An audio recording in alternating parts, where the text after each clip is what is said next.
खेल पत्रिका में हम आपको एक ऐसी शख्सियत से रूबरू करवाएंगे जिन्होंने साल 2004 के एथेंस पैरालंपिक में देश को गोल्ड मेडल दिलवाया और इसके ठीक 12 साल बाद रियो पैरालंपिक में देश के नाम एक और गोल्ड मेडल हासिल किया और यह मेजर ध्यानचंद खेल रत्न पुरस्कार से भी नवाजे जा चुके हैं। तो आइए कार्यक्रम में मिलते हैं पद्म भूषण श्री देवेंद्र झांझड़िया से।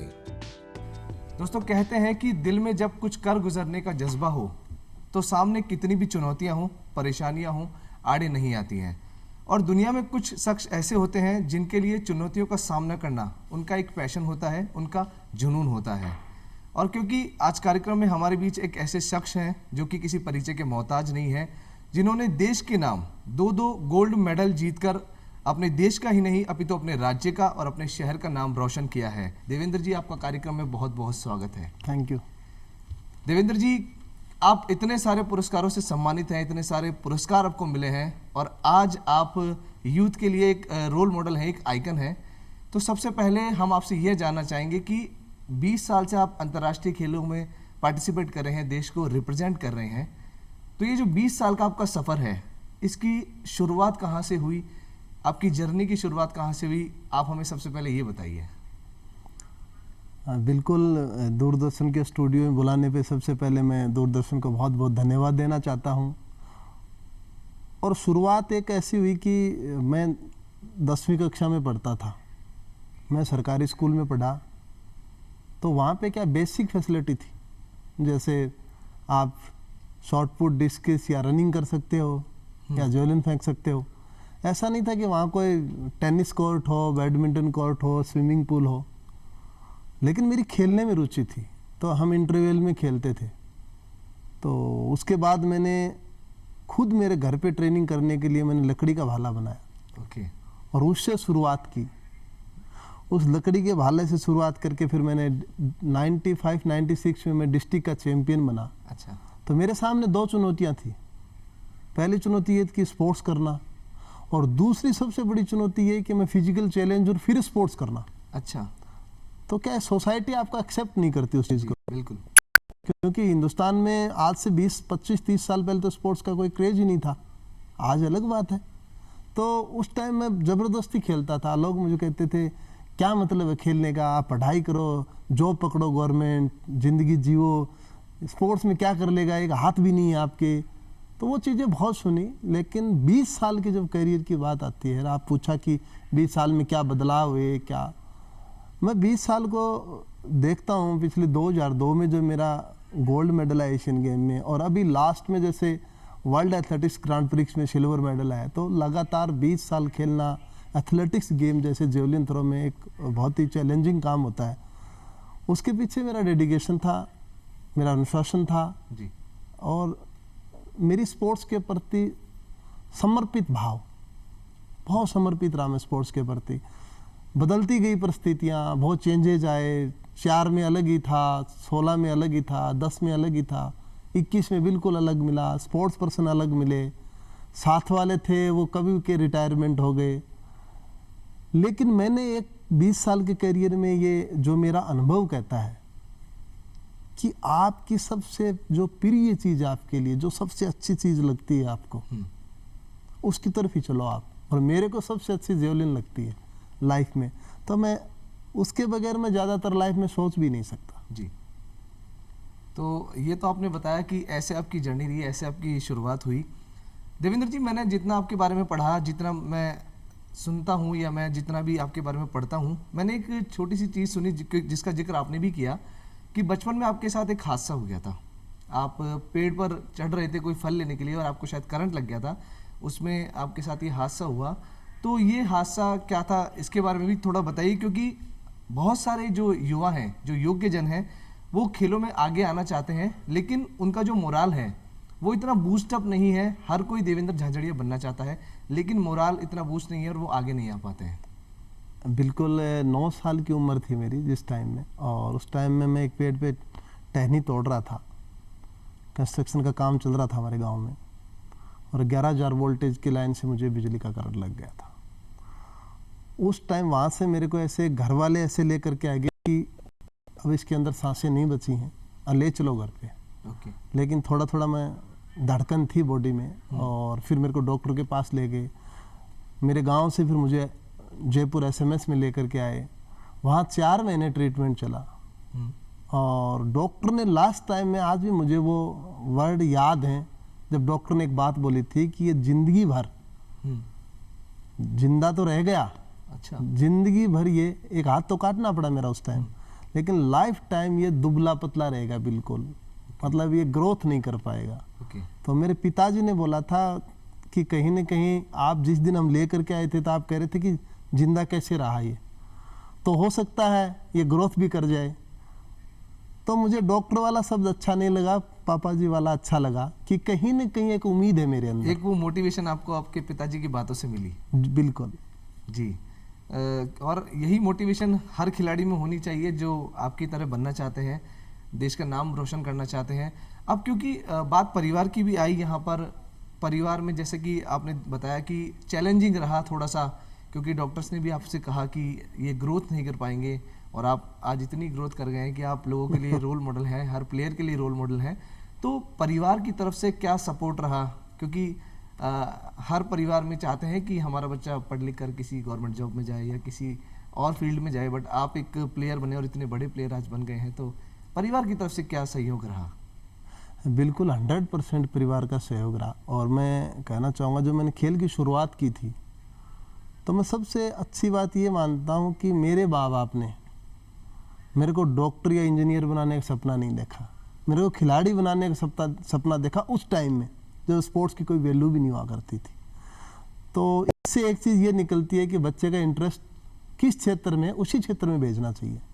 और मेरा उसमें बहुत रुचि थी। और उसके बाद परिवार ने, जैसे मैंने ट्रेनिंग शुरू की, एक एथलीट में बहुत खर्च होता है, उसके शूज इतने ज़्यादा, 12 महीने में 3-3, 4-4 जोड़ी शूज की चली जाती थी ऐसे ही, या और ट्रेनिंग में ट्रैक सूट है, फूड सप्लीमेंट है, जितने भी थे मेरे लिए, घर वालों ने बहुत मेहनत की मेरे पीछे। और ओपनिंग में मुझे आज भी याद है 2004 के अंदर जब मैं ओलंपिक जा रहा था, तो मेरे घर वालों ने अपनी जेब से पैसे डाल करके मुझे ओलंपिक भेजा। भारत सरकार ने 1 रुपया नहीं दिया था उस टाइम मुझे। तो घर वालों का हमेशा ही, आज भी मेरी मम्मी पापा इस दुनिया में नहीं रहे, लेकिन मम्मी आज भी मेरी देखभाल करती है, हमेशा फ़ोन करके पूछती है कि दूध कितना पीता है बता, तो मैंने कहा इतना पीता हूँ, बोले हाँ दूध पीना है। वाइफ देखभाल करती है, बच्चों की देखभाल का काम वाइफ का है पूरा। फैमिली रिस्पॉन्सिबिलिटी मेरी नहीं है जी, फैमिली की रिस्पॉन्सिबिलिटी है मेरा ध्यान रखना जी। सन 2004 की हम बात करते हैं अब, जब आप देश के लिए गोल्ड मेडल लेकर आए, तो मैंने कहीं पढ़ा था और मैंने कहीं देखा भी था कि एथेंस पैरा ओलंपिक में जाते समय आपके पास कहा कि सुविधाओं का अभाव था थोड़ा सा, क्योंकि उस वक्त ये खेल रिकॉग्नाइज भी नहीं थे। अब तो ये खेल रिकॉग्नाइज हो गए हैं। तो उस वक्त की एक कहानी है कि उस एथेंस पैरा ओलंपिक में जाते समय आपने जो फीस है वो बहुत, मतलब कहते हैं ना कि एक आदमी व्यवस्थाओं में लगकर फिर व्यवस्था कर जाता है, तो वो उस किस्से के बारे में हम आपसे थोड़ा सा जानना चाहेंगे। नहीं, मैं बिल्कुल उस टाइम में मेरे गांव में ट्रेनिंग करता था, ज़्यादातर ट्रेनिंग गांव में होती थी मेरी। और तो मैंने बताया घर वालों को कि भाई बात ऐसी, अब पैसे देने पड़ेंगे अपने को, लेटर आया है, मेरा सेक्शन भी हो गया। तो मैं किसान फैमिली से, उस टाइम में लगभग 80,000 रुपये 2004 में, हमारे लिए तो 8 करोड़ जैसे थे, हो सकता है कोई बिजनेसमैन के लिए 1 रुपया हो। बिल्कुल। तो मुझे आज भी याद है, मम्मी पापा बैठे थे पास में, उन्होंने कहा ये काम हमारा है, हम पे छोड़ दे जी, तेरा काम खेलना है। तो कहीं न कहीं मेरे को इतना कॉन्फिडेंस मिला, और उन्होंने बहुत ही परेशानी उठा करके वो पैसे की व्यवस्था की, इधर-उधर से जो भी था जी। लेकिन मेरे को उन्होंने भेजा। और मेरे पापा ने मुझे एक बात बोली उस टाइम, जब इंदिरा गांधी एयरपोर्ट के ऊपर मुझे छोड़ने गए वो, तो उन्होंने कहा कि देख, यहाँ से आप जीत के आओगे तो सब कुछ बदलोगे आप जी, यदि हार जाओगे तो कुछ चेंज नहीं होगा, तो आपको जीतना है यहाँ से जी। जब कोई पैरा ओलंपियन देश के लिए 2-2 बार स्वर्ण पदक लेकर आए, तो उस एथलीट के देश के लिए, उसके गांव और शहर के लिए वह पल बहुत गौरवान्वित महसूस करने वाला होता है। देवेंद्र जी अपनी इस सफलता को किस नजरिए से देखते हैं? वो अपने इतने भी जो सम्मान हैं, इन्हें किस तरीके से गौरवान्वित महसूस करते हैं? सबसे पहले तो मैं आज भी अपने आप को कोई सेलिब्रिटी नहीं समझता मैं, मैं बता दूं आपको, मैं आज से 20 साल पहले भी खिलाड़ी था, मैं आज भी अपने आप को खिलाड़ी समझता हूं। ओके। और कहीं ना कहीं ये कह सकता हूं कि युवाओं का मैं एक प्रेरणा स्रोत बन सकता हूं, क्योंकि आप कोई भी फील्ड में अच्छा कार्य करते हो तो वो रोल मॉडल होता है जी। उसको देख करके 4 बच्चे और सोचेंगे कि मैं भी ओलंपिक मेडल ले सकता हूँ। और इसमें जो सबसे मेरे को लगता है कहीं ना कहीं फील होती है कि 20 साल तक गेम करना, देखते हैं सफ़र, देखते हैं पीछे का बहुत लंबा समय। 2002 में कॉलेज स्टूडेंट था देवेंद्र झाझड़िया, आज 40 साल एज हो गई, लेकिन परफॉर्मेंस को अपने को मेंटेन रखना, वर्ल्ड वाइड बहुत चैलेंज आते हैं, आपको इंजरी भी होती है, रिकवरी भी कम हो जाती है एज पे जा करके। लेकिन कहीं ना कहीं जब वो जेवलिन मेरे को दिखाई देती है ना, तो कहीं ना कहीं मेरे अंदर जोश आता है कि एक बार तो मैं और फेंकूँ इस जेवलिन को। और इसमें भारत सरकार भी देखो बहुत अच्छी हेल्प कर रही है प्रेजेंट टाइम में, इसमें कोई शक नहीं है। खिलाड़ी अपनी जबान खोल दे कि मुझे इस चीज़ की ज़रूरत है, वही आपको अवेलेबल होगी। तो फिलहाल देश में परिस्थितियाँ भी खेल के अनुकूल है। जी। अब बात आती है, क्योंकि हमारे देश के जो माननीय प्रधानमंत्री हैं श्रीमान नरेंद्र मोदी जी, वो भी कहते हैं कि ये नया भारत है। और इसकी एक मिसाल हमने देखी जब जितने भी हमारे खिलाड़ी थे वो पैरालंपिक के लिए जा रहे थे, तब प्रधानमंत्री जी ने उनसे बात की, उनका हौसला अफजाई की, और जब आप लोग जीत कर आए तब भी आपका इतना भव्य स्वागत किया। तो ये एक नया चेंज है, एक कहते हैं ना कि एक नए भारत की शुरुआत है। तो इसके बारे में सर आप क्या कहना चाहेंगे? माननीय प्रधानमंत्री जी कहीं न कहीं खिलाड़ियों के लिए ही नहीं, युवाओं के लिए नहीं, देश के सभी लोगों के लिए वो रोल मॉडल है जी। क्योंकि जो भी सेक्टर हैं उनमें हर सेक्टर में वो बेहतर काम कर रहे हैं। आप भी देख रहे हैं, हम भी देख रहे हैं। नए भारत की बात आई तो मैं नए भारत का मैं बताना चाहता हूँ कैसे भारत। मैं 2004 में गया खेलने, मैं अकेला था और मुझे वहाँ पे मेरा कंपटीशन चाइनीज से था उस टाइम। ओके। तो मैंने देखा मैं वार्म अप कर रहा और एक हमारे टीम के साथ था वो इधर खड़ा, तो मैंने कहा भाई चाइनीज के साथ ये 3-4 कौन है। मैं भी नया नया था इंटरनेशनल लेवल पे। तो उन्होंने बताया कि देवेंद्र ये एक तो उसका ट्रेनर है, फिटनेस ट्रेनर, एक उसका फिजियो है और एक उसका कोच है। तब जा करके बोले एथलीट बनते हैं, इनके ज़्यादा मेडल लेते हैं। अच्छा। तो मैंने कहा ऐसे भी होता है भाई, हमारे पास तो कोच भी नहीं है, कुछ नहीं है। लेकिन मैं जब 2021 में गया तो मेरे पास कोच भी था, पर्सनली मेरे पास ट्रेनर भी था और मेरा फिजियो भी था टोक्यो पैरा ओलंपिक्स में। ओके। तो इसलिए ये बदलता हुआ भारत है, ये नया भारत है। अब मैं बात करूं टॉप्स स्कीम लेके आए। टॉप्स स्कीम भारत सरकार की एक शानदार स्कीम है। एक तो होता स्कीम और एक होता स्कीम का लागू होना जी। तो ये टॉप्स स्कीम है, ये लागू हुई है जी। इसमें खिलाड़ी चाहे अपने पसंद का कोच ले सकता है, अपनी पसंद का फिजियोथेरेपिस्ट ले सकता है जी। और यहाँ तक कि वो खिलाड़ी कहेगा कि मुझे इंडिया में ट्रेनिंग करनी है या बाहर ट्रेनिंग करनी है, ओके, पूरा का पूरा खर्चा भारत सरकार उठाएगी। ठीक है। और इसमें भी एक अच्छा कर रखा, हमारे कई एथलीट ऐसे हैं जो ज़्यादा पढ़े लिखे भी नहीं हैं, तो एक व्हाट्सएप ग्रुप है, उस ग्रुप पे आप वॉइस मैसेज छोड़ दो कि मेरे को ये जरूरत है, ओके, उसकी वो पूरी फैसिलिटी दी जाएगी। भ्रष्टाचार की बात आई, इसमें मैं बताना चाहता हूँ, अभी अभी भारत सरकार ने किया एक काम, जितने भी हमारे साई के ट्रेनिंग सेंटर हैं जी, उसमें पहले ऐसे होते थे जैसे एक सेंटर में 300 एथलीट हैं और 300 एथलीट की डाइट के पैसे आते थे। अब क्या हुआ है, वहाँ पे जैसे एथलीट 300 है लेकिन कई एथलीट रहते नहीं वहाँ पे, 15 दिन के लिए बाहर चले जाते हैं, तो वहाँ पे कर दिया हमने फेस अटेंडर्स, वहाँ रह करके आपको लगानी पड़ेगी, तब जाके आपका वहाँ जाके आपकी दिल्ली अटेंडेंस लगेगी, तब आपका बजट पास होगा। तो उसमें ये बेनिफिट हुआ है कि जो भ्रष्टाचार थोड़ा बहुत था जी, वो एक तकनीकी में खत्म हो गया, और वो पैसा कहाँ आ रहा है, वो खेलो इंडिया में वो पैसा आ रहा है। आज जूनियर बच्चे हमारे हैं, उनको खेलो इंडिया के तहत हर फैसिलिटी मिलती है, सालाना 25,000 रुपए की किट। हमने तो सपने में नहीं सोचा था, क्योंकि उस टाइम था ही नहीं। जब ओलंपिक पैसे दे करके जा रहे हो आप जी, और उससे आगे मैं बताना चाहता हूँ, कोई टूर्नामेंट होता है जी, तो खिलाड़ियों को बाकायदा फ्लाइट की टिकट मिलती है। तो ये मेरा नया भारत है, ये मेरा बदलता भारत है, और जैसे ओलंपिक से पहले हमसे माननीय प्रधानमंत्री जी ने बात की जी। आपने सुना भी होगा मेरे बारे में, बोल देवेंद्र जी सब आप पे ये कहते हैं कि मेडल तो ले ही आओगे, मेडल तो ले आओगे। हाँ, बोलो उम्र का ही पड़ाव आपका जी मैं ये नहीं कहूँगा मेडल जीतना हारना अलग बातें होती हैं, अच्छा खेल करके आओ आप। जी मेरी बेटी से भी बात की, जी। वाइफ से भी बात की, हमारी पूरी फैमिली से, तो कहीं ना कहीं हमारे अंदर एक कॉन्फिडेंस आया कि देश का प्रधानमंत्री हमारे साथ है। और देखिए वहाँ जाके हमने क्या परफॉर्मेंस दी, 19 मेडल जीतना पैरालंपिक में बहुत बड़ी बात है। और सर और आने के बाद जी सीधा सो का होटल में जी, उसके बाद प्रधानमंत्री के घर पे बुलाना, एक शानदार वेलकम करना।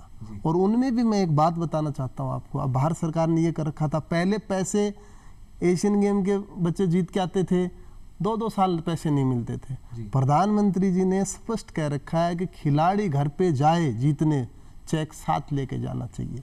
ये है मेरा नया भारत। चैलेंजेस की अगर बात करें तो उस समय से लेकर अभी तक क्या बदलाव हुए हैं? बदलाव के बारे में आपने हमें बताया। अभी चैलेंजिंग कम है, उस समय चैलेंजिंग ज़्यादा था, तो क्या क्या जो चुनौतियाँ थी उसका सामना आपको करना पड़ा अपने समय में?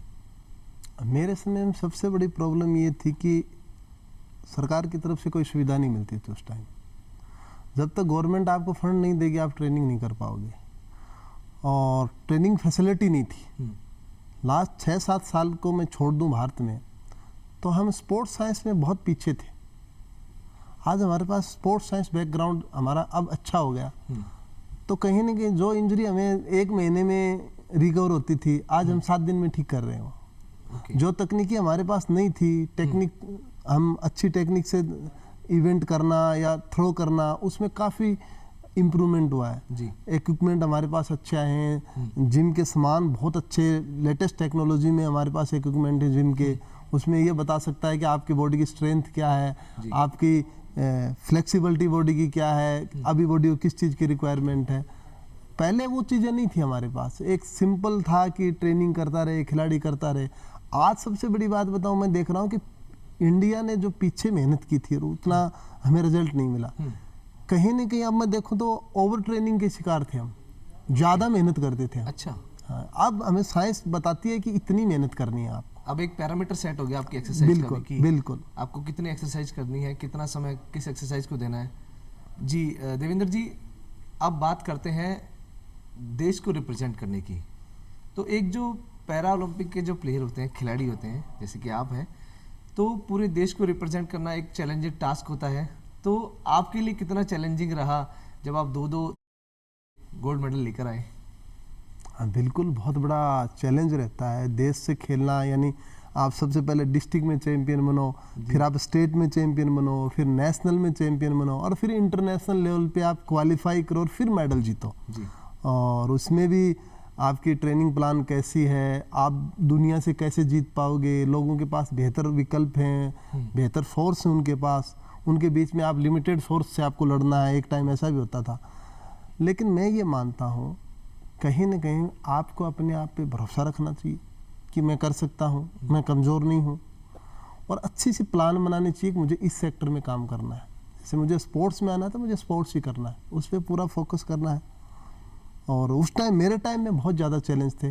मानता हूँ आज चैलेंज थोड़े से कम हुए हैं, पर देश में जीतना एक अपने आप में बहुत बड़ी बात होती है।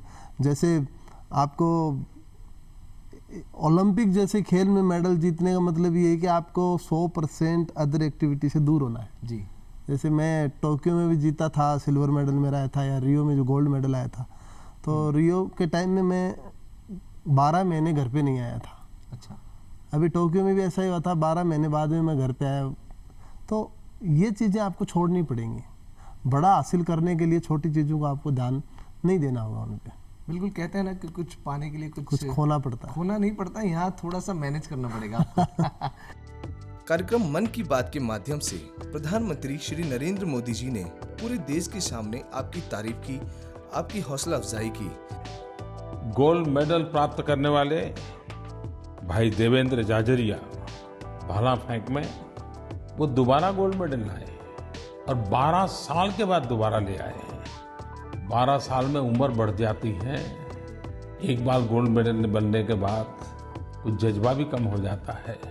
लेकिन देवेंद्र ने दिखा दिया कि शरीर की अवस्था उम्र का बढ़ना उनके संकल्प को कभी भी ढीला नहीं कर पाया और 12 साल के बाद दोबारा गोल्ड मेडल ले आए। और वो जन्म से दिव्यांग नहीं थे, बिजली का करंट लगने के कारण उनको अपना एक हाथ गंवाना पड़ा था। आप सोचिए, जो इंसान 23 साल की उम्र में पहला गोल्ड मेडल प्राप्त करे और 35 साल की उम्र में दूसरा गोल्ड मेडल प्राप्त करे, उन्होंने जीवन में कितनी बड़ी साधना की होगी। उस संवाद, उस क्षण को आप अपनी लाइफ में किस प्रकार लेते हैं? क्या आपकी लाइफ का वह एक माइलस्टोन है? नहीं, बिल्कुल। मैं व्यक्तिगत तौर पर कहूँ तो मुझे बहुत खुशी है कि मन की बात में माननीय प्रधानमंत्री जी ने मेरी चर्चा की। लेकिन एक बात कहना चाहूँगा मैं, मेरे लिए ही नहीं, युवाओं के लिए वो बहुत बड़ा पल था, दिव्यांगजनों के लिए बहुत बड़ा पल था। और जो नॉर्मल लोग हैं इस देश में जी, मैं किसान फैमिली से हूँ, मेरी चर्चा प्रधानमंत्री जी द्वारा करना तो कहीं ना कहीं हर व्यक्ति में मोटिवेशन देता है वो। और वो कभी भी बात करते हैं मन की बात में, आप उठा के देखिए उनके पिछले जितने भी एपिसोड है मन की बात के, उसमें अलग अलग क्षेत्रों में जिन्होंने बेस्ट दिया है उनकी उन्होंने चर्चा की है। ये बहुत बड़ी बात होती है, क्योंकि जो अच्छा करता है उसकी प्रधानमंत्री बड़ाई कर रहा है, इससे बड़ी और क्या उपलब्धि हो सकती है।